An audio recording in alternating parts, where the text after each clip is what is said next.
लेकिन हम अपने पुत्र को निराश्रित भी नहीं छोड़ सकते। निराश्रित का तात्पर्य क्या है? जो निगुरा है। निगुरा का तात्पर्य है जिसने गुरु नहीं किया।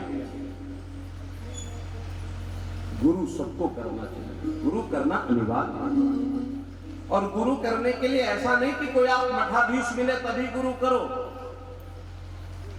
जिस पर आपकी निष्ठा हो, जिस पर आपकी श्रद्धा हो, जिसको आप जानते हो, पहचानते हो, शोध कर लिया हो, उसको गुरु करना। पूर्वांचल में आप चले जाइए, वहां तो प्रक्रिया ही है कि अगर कोई गुरु नहीं मिलते हैं तो जो उनके कुलगुरु पूजन इत्यादि कराने आते हैं वो उनको ही अपना गुरु वर्णित कर लेते हैं। गुरु क्या है? बोले जो नाव चलाते हैं ना, बड़े बड़े मल्लाह भी होते हैं, समुद्र इत्यादि में जो नाव चलाते हैं ना, वो क्या करते हैं? बोले एक रस्सा बाहर की तरफ खूंटा गाड़ करके उसमें बांध देते हैं। फिर नाव कितनी भी दूर तक वो लेकर के जाएं, उनको पता है कि नाव अगर दुर्घटनाग्रस्त भी हुई तो भी हम इस रस्से को पकड़ करके किनारे चले आएंगे। तो गुरु क्या है? इस संसार सागर की नौका में जो भ्रमित हम घूम रहे हैं, कभी ये नौका हमारे किसी चूक के कारण टूट जाए तो गुरु नाम की रस्सी को पकड़ करके हम भव से पार को चले जाएंगे। तो जैसे माँ ही गुरु बन गई, माँ ने क्या किया? एक मंत्र लिख करके एक महाराज यंत्र बनाया जो हम लोग गले में धारण करते हैं ना, ताबीज इसको बोलते हैं। हमारी संस्कृति में ताबीज के लिए कोई स्थान नहीं है। किस चीज के लिए है? यंत्र हो रहा है। उस यंत्र को जब हम धारण करते हैं तो अन्य प्रकार की जो नकारात्मक ऊर्जा है उनसे हमारा बचना हो जाता है, उससे हमारी रक्षा होती है। तो वैसा ही एक यंत्र बना करके गले में डाल दिया और कहा बेटा जीवन में जब कभी तू परेशान होना, जब कभी तू अशांत हो जाना, तो इसको निकाल करके पढ़ना। माँ का देहावसान हो गया। बहुत काल तक उसने राज्य किया। एक दिन मन उद्विग्न हुआ कि क्या पाया। माँ ने कहा था यंत्र को निकाल करके उसमें कुछ है उसको पढ़ लेना, और जैसे ही निकाला है तो उसमें 4 लाइनें लिखी थी। बेटा, संग सर्वात्मनः त्याज्यः सह चेत्यक्तुं न शक्यते। तू संग को तत्क्षण छोड़ देना। जो व्यक्ति जरा सा भी आपको लगे कि हमारे संस्कार के विपरीत कोई बात कह रहा है, उसको तत्क्षण छोड़ देना। कि शशदभिः सह कर्तव्यः सतां संगो हि भेकजम्।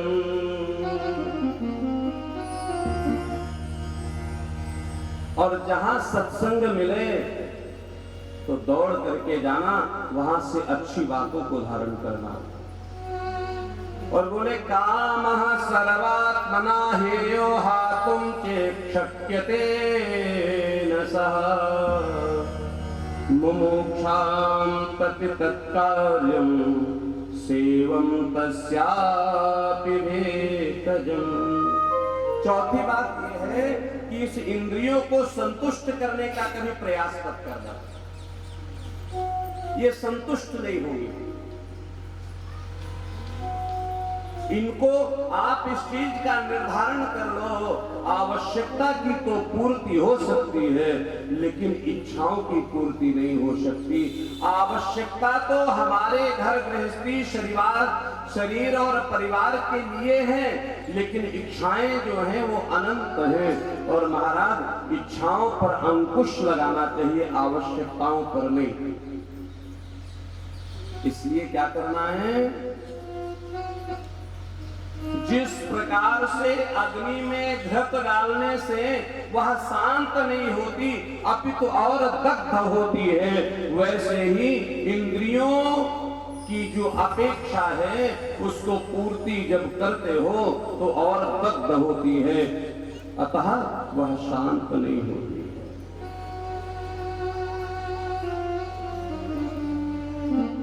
आज समस्त कामनाओं को छोड़ करके अलर्क भी सन्यासी हो गए। सुखदेव जी महाराज कहते हैं परमात्मा का चिंतन करना चाहिए, उनका स्तवन करना चाहिए। आज सुखदेव जी ने कहा कि एक बात बताइए। बोले क्या? भगवान इस सृष्टि को कैसे बनाता है, कैसे इसका निर्माण करता है? जो आप उपदेश कर रहे हैं, आपने इसको भागवत धर्म कहा है। इस भागवत का उपदेश सबसे पहले नारायण ने ब्रह्मा को कैसे दिया, और ये ब्रह्मा कौन है? तो बड़ी दिव्य बात कही है सुखदेव जी महाराज ने कि एक बार श्रीमन नारायण जी शयन कर रहे थे। शयन करते करते एकदम से उनके नेत्र खुले तो क्या देखा? समस्त ब्रह्मांड में जल ही जल है। नार कहते हैं जल, और जल जिसका स्थान हो रहने का, रहने के स्थान को अयन कहते हैं। नार में रहने वाला अर्थात वह नारायण भगवान विष्णु वो अपने मन में चिंतन करने लगे। क्या? एको हम बहुश्यामी। जैसे हम कमरे में बैठे रहते हैं ना, और एकदम से लगा कि कुछ हम बोर हो रहे हैं, तो क्या करते हैं? टीवी का स्विच ऑन करते हैं और चलचित्र चलने लगते हैं। वैसे ही भगवान ने मन में संकल्पना की एको हम बहुश्यामी। तो सबसे पहले क्या हुआ? नाभि कमल से श्रीमान ब्रह्मा जी की उत्पत्ति हो गई। ब्रह्मा जी इधर देखते हैं, चारों तरफ जब देखा तो उनके 4 मुख प्रकट हो गए। बोले ब्रह्मदेव महाराज की जय हो। कमल नाल से ही क्यों उत्पन्न हुए? नारायण ही वो हिरण्यगर्भ तो है, लेकिन नारायण ही सबके पिता है, नारायण ही सबकी मां है।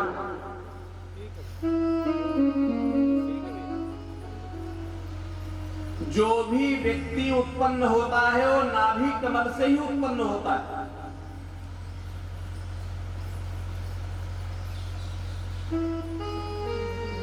हम देखते हैं ना, जब बालक का जन्म होता है ना तो उसको नाल होती है, और पता है वो नाल अर्थात व्यक्ति के जो बालक या बालिका जन्म लेती है उसकी नाभि से उसकी मां की नाभि में जुड़ी होती है।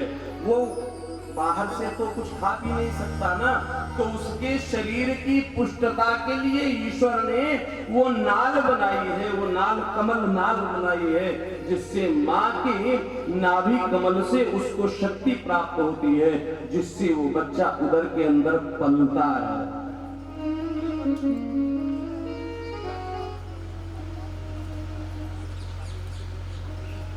आदरणीय सुखदेव जी महाराज कह रहे हैं स्पर्शेषु यत्सोदशमेकविंशं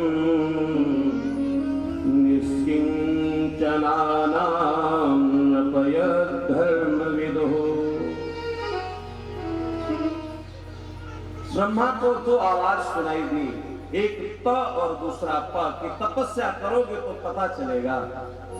ब्रह्मा ने बहुत काल तक तपस्या की है, भगवान प्रसन्न हुए और भगवान ने 4 मंत्रों में उपदेश किया है ब्रह्मा जी को कि अहमेवासमेवाग्रे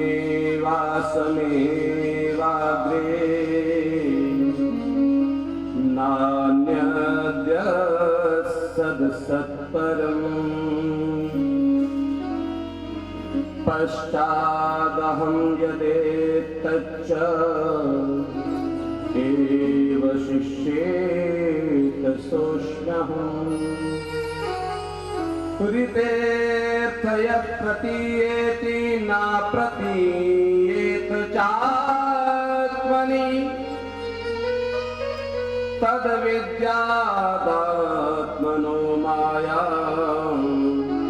यथा भासो यथा तमः। नमामः।